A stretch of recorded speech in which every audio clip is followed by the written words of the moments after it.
सत्संगत जी, प्यार से कहना धन गाय जी।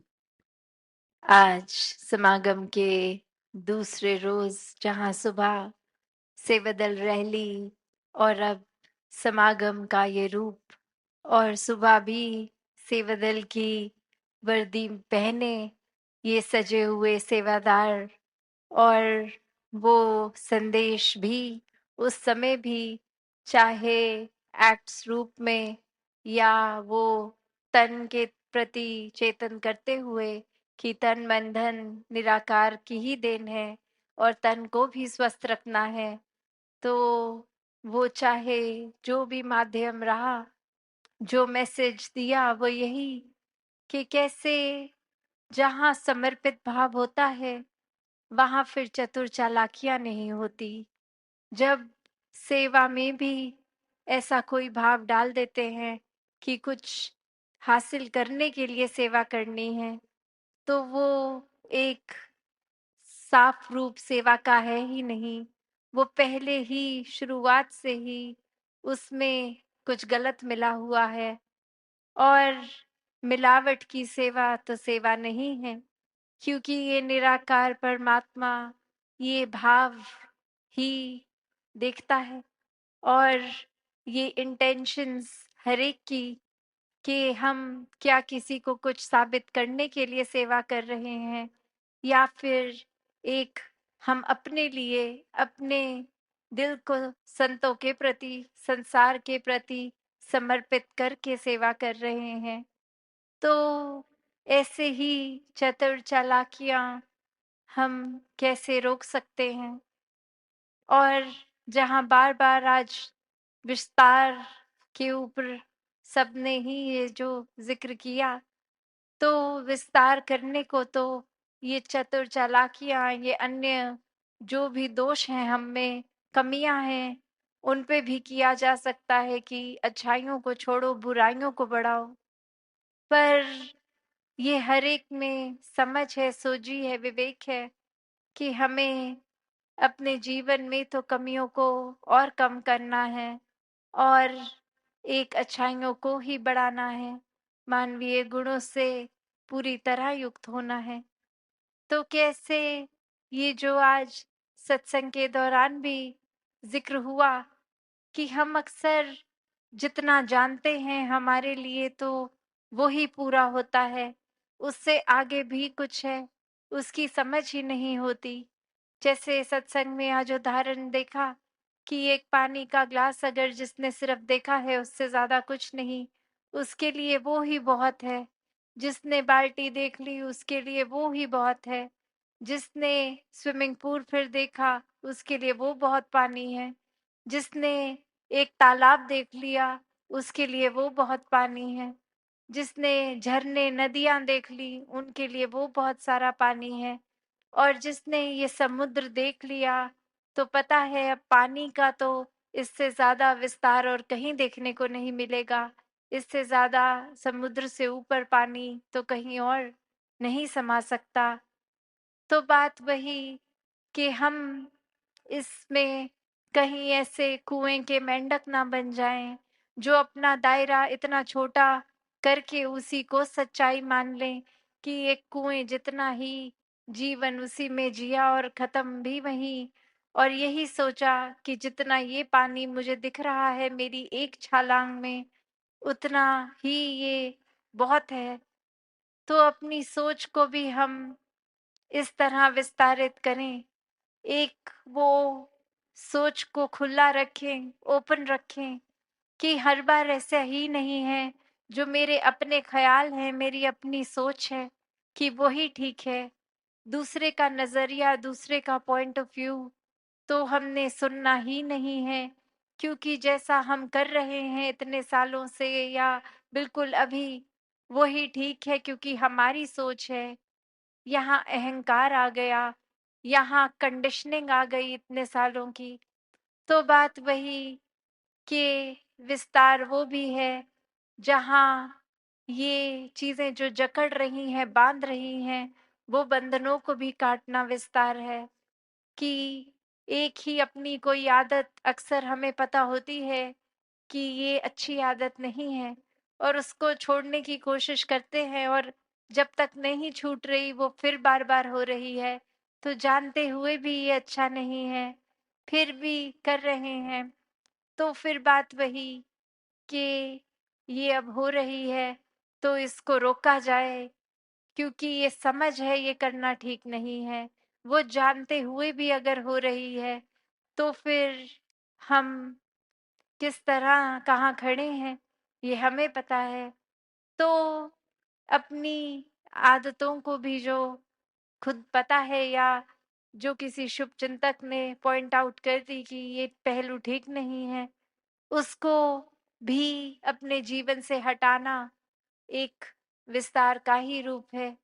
एक एक्सपेंशन इस तरह से करें अपने किरदार में कि बुराइयों को छोड़ के अच्छाइयों की ओर जाएं। कैसे ये सोच भी लिमिटेड होती है, हमें कुछ चाहिए अगर, तो हम अक्सर अपने ही नजरिए से देखते हैं कि यदि ऐसा हो जाए तो मुझे एक कितना बेनिफिट हो जाएगा, कितना अच्छा हो जाएगा मेरे लिए। और ये सोचा तक नहीं कि ऐसा करने से भले फायदा मेरा हो रहा है, पर कितने ज्यादा लोगों का नुकसान हो रहा है। तो अपना फायदा छोड़ के औरों को अगर फायदा मिले, ऐसा कदम उठाना, ये भी विस्तार है। सोच में एक विस्तार भी करना है। अपने एक नेचर की भी बात करते हैं हम, अपने स्वभाव की बात करते हैं, तो अक्सर ऐसा भी हो जाता है कि हम अपनी आदतों में इतने बंध गए कि अगर सुबह उठते ही किसी की आदत है कि पहली चीज अगर गर्म पानी मिले, चाय मिले, कॉफी मिले, जो भी आदत है, अगर वो किसी तरह वो चीज उस रूटीन में नहीं हुई, तो उठते ही दिल में सबसे पहले वो चिड़चिड़ापन हो जाता है कि हर दिन के मुताबिक जो आदत थी वो तो आज हुआ नहीं, कुछ अलग हो गया।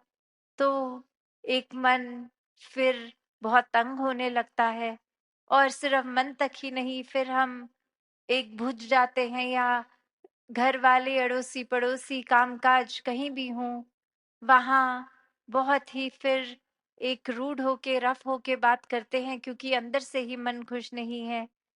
तो इतनी छोटी छोटी चीजों का भी इतना बड़ा इम्पैक्ट पड़ जाता है।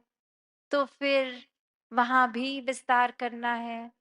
एक घर परिवारों की अगर बात करें कि जहाँ ये तन इस परमात्मा की देन है, तो इस तन का भी पूरा ख्याल करना है। ये मन पे भी कोई चीज ऐसी हावी नहीं होने देनी जो उदास कर दे।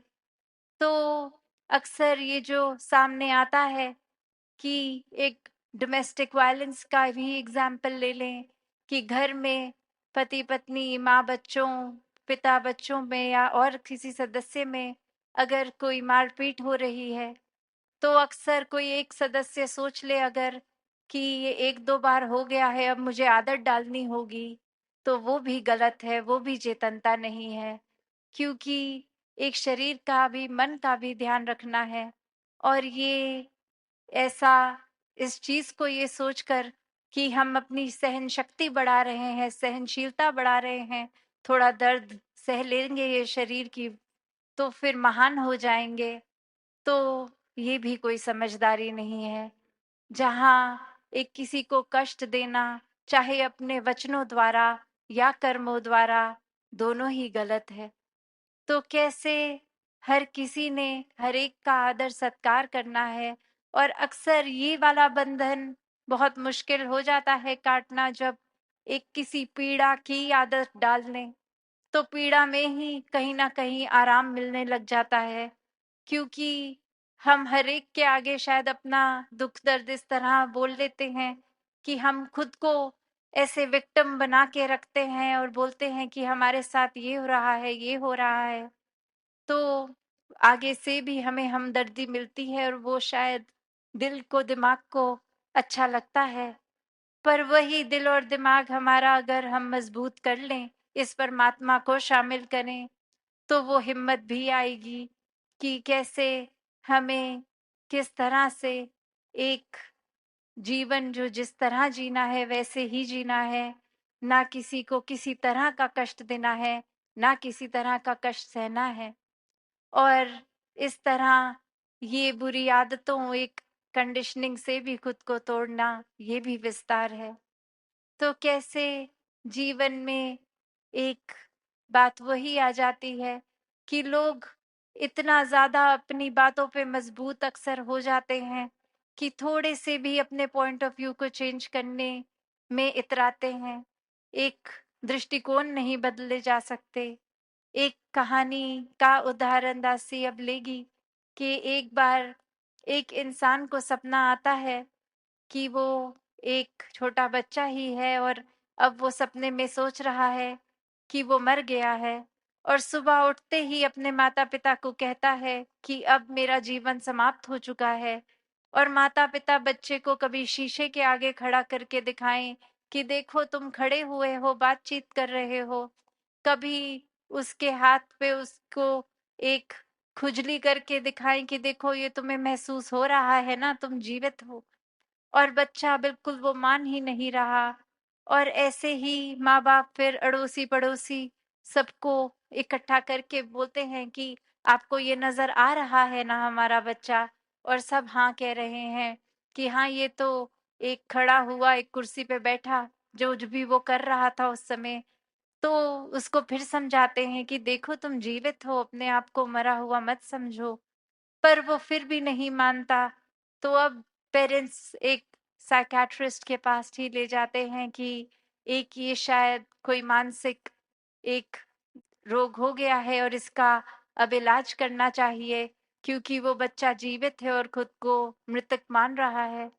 और वो इंसान फिर एक आगे और अपनी बात समझाता है डॉक्टर। फिर भी वो बच्चा अपनी जिद पे, अपनी सोच पे इतना पक्का कि मानने को ही तैयार नहीं। और अब जब अपने सेशन के बाद घर आता है तो एक मोहल्ले में ही हाल ही में किसी ने अपना ये शारीरिक यात्रा जीवन की तय करके एक मृत्यु की प्राप्ति की होती है। और अब वो शरीर रूप में इंसान लेटा है। तो माता पिता वो बच्चे को समझाते हैं कि देखो मरा हुआ इंसान तो ऐसा होता है। एक उसका हाथ लेके, उसके एक बच्चे का हाथ लेके लेटे हुई वो शरीर के नाक के आगे रखा, देखो सांस नहीं महसूस हो रहा ना, वो हाथ पे आपके सेंसेशन नहीं आ रही ना। और देखो अपने नाक के आगे रखो। फिर वो बच्चा फिर भी नहीं मान रहा। फिर वो बच्चे का हाथ लेके उस शरीर की दिल जहां होता है वहां रख के बोलते हैं कि अब आपको हार्ट बीट भी नहीं सुनाई दे रही, यहाँ अपनी रख के देखो, आपकी तो है, तो आप जिंदा हो। वो बच्चा कुछ भी कर लो, वो यही माना बैठा है कि नहीं, मेरे को जो सपना आया था उसमें मेरा शरीर खत्म हो गया था, तो मैं अब जिंदा नहीं हूँ। और बात फिर अंत में माँ को एक चीज और सूझती है। वो उस शरीर के अंदर एक कुछ पिंड डाल देती है और वहां कुछ खून नहीं निकलता, और अब बच्चे को कहती है कि ये पिन अगर मैं आपको लगाऊंगी तो आपसे खून निकलेगा, तो देखो आप जिंदा हो।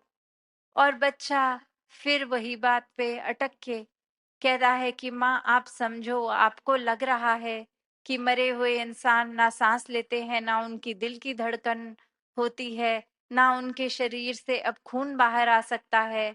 तो मैं तो आपको एक नई चीज अब सिखा रहा हूँ कि देखो मरे हुए लोग सांस भी लेते हैं, ये दिल भी धड़कन चलती रहती है, शरीर से खून भी आ सकता है।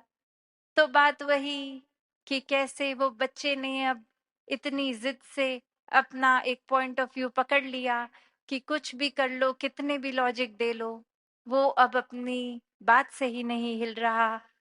तो ऐसे तो फिर ये विस्तार कहाँ होना है।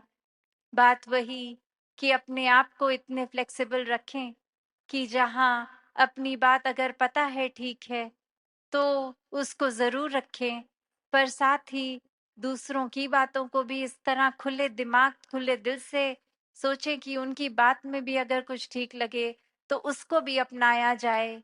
वरना अक्सर अगर किसी की बात ठीक भी लगती है तो भी होता है नहीं, जो हमारा पहलू था वही हम पकड़ के रखेंगे, चाहे उसमें दूसरे की बात में कुछ सेंस भी लग रहा है तो भी उसकी बात को नहीं छोड़ एक अपनाना, अपनी ही बात को पकड़ के रखना है। तो अगर आध्यात्मिक पहलू से देखें तो हम ऐसे ही फिर छोटे एक दायरे में रह जाएंगे अगर सिर्फ अपना ही एक सोचते रहें, या फिर एक सत्संग का संग ना करें। तभी इतनी एक बात ये आती है कि संगत में आए जब ब्रह्म ज्ञान प्राप्त हो गया है, क्योंकि संतों के अनेक वचन भी सुनेंगे, एक मुलाकात होगी, एक अच्छी शिक्षाओं को ग्रहण करेंगे तो वाकई ही हमारा भी वो एक स्पिरिचुअल जोन और ये ब्रॉडन होगा, एक वो रूप हमारे जीवन का भी फिर और विस्तार लेगा। तो जहाँ बात विस्तार ये असीम की ओर की है तो हर कोई जीवन का पहलू हम इतना ज्यादा एक वास्ट उसकी डेप्थ में जा सकते हैं कि वो बाउंडलेस बन सकता है वो पहलू भी, इसी निराकार की तरह, जैसे इस निराकार का ना कोई अंत है ना शुरुआत। और कैसे ये ही फिर हर तरफ हर रंग में भी है और बेरंगा भी, ऐसे ही हम संसार में रह के संसार का हर एक रंग ले भी अगर तो भी इस रंग से न्यारे रहें। ऐसा ही जीवन हर भक्त का रहा है कि कैसे अपने जीवन में हमें एक उस तरह इल्यूजन की जो बात अभी हमने सुनी कि वो हो जाता है, लगता है यही सच्चाई है, पर वाकई ही ये सच्चाई ही सिर्फ सच्चाई है। ये परमात्मा, ईश्वर, अल्लाह जिस नाम से भी बुलाना चाहें, ये ही है जो हर समय की सच्चाई है। वरना कोई जगह, कोई एक शरीर को ही देख लें तो एक पैदा होते ही बालक और बुजुर्गी तक कितना ये आकार बदल गया, पड़ाव बदल गए। अभी अगर अंधेरा हो गया है तो ये शाम या रात कहलाई जा सकती है, और थोड़ी ही दिन में देर में ये सूरज आते ही ये सुबह कहलाई जाएगी। तो ये सच्चाई तो पल पल में बदल रही है। तो ऐसी सच्चाई के साथ जुड़ें जिसने हर समय सच्चा रहना है, और जितना ज्यादा इस निराकार इस सच्चाई के साथ जुड़ेंगे उतना ही हर पहलू में पॉजिटिव होके एक विस्तार हर पहलू का बढ़ेगा। तो दासी की नजर अब घड़ी पे और समय ना लेके इन्हीं शब्दों से आपसे आज्ञा लेगी। सत्संगत जी, धन्यकार जी।